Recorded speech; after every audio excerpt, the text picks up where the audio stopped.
ఈసారి ఎన్డీఏలో చంద్రబాబు చక్రం తిప్పబోతున్నారు.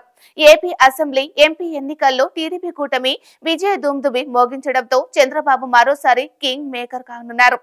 టీడీపీ చరిత్రలో కనీవిని ఎరగని స్థాయిలో విజయభేరి మోగించి 16 ఎంపీ సీట్లు గెలుచుకుంది.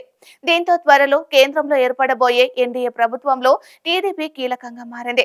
దీంతో చంద్రబాబు డిమాండ్లకి బీజేపీ పెద్దలు ప్రాధాన్యం ఇవ్వక తప్పని పరిస్థితి ఏర్పడింది.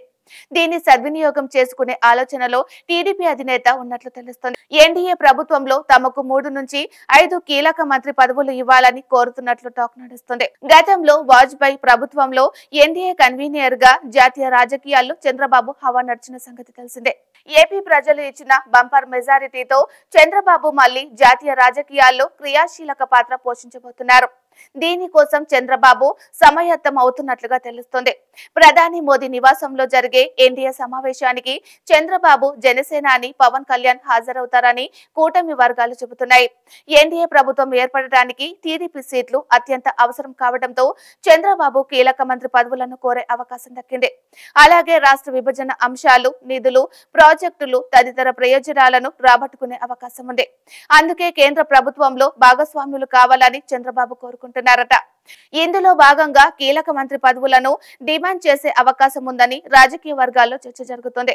అయితే ఏ శాఖలను అడుగుతున్నారు, కేబినెట్ పదవులు ఎన్ని, సహాయ మంత్రి పదవులు ఎన్ని అడుగుతున్నారు అనే విషయాలపై క్లారిటీ రావాల్సి ఉంది. కాగల కార్యం గాంధర్వులు తీర్చినట్లుగా జగన్ తన మార్కు పాలనతో ప్రజలతో చీకొట్టించుకోవడం, టీడీపీ కూటమికి భారీ విజయం కట్టబెట్టడంతో చంద్రబాబు మరోసారి జాతీయ రాజకీయాల్లో చక్రం తిప్పబోతున్నారు. ఈ నేపథ్యంలో బీజేపీకి సీట్లు తగ్గడం కూడా టీడీపీకి కలిసి రాబోతుంది. రాష్ట్ర ప్రయోజనాలను మిన్నగా సాధించుకోవడానికి మార్గం ఏర్పడింది. ఇక ఏపీకి మంచి రోజులు వచ్చినట్టేనని పలువురు విశ్లేషకులు భావిస్తున్నారు.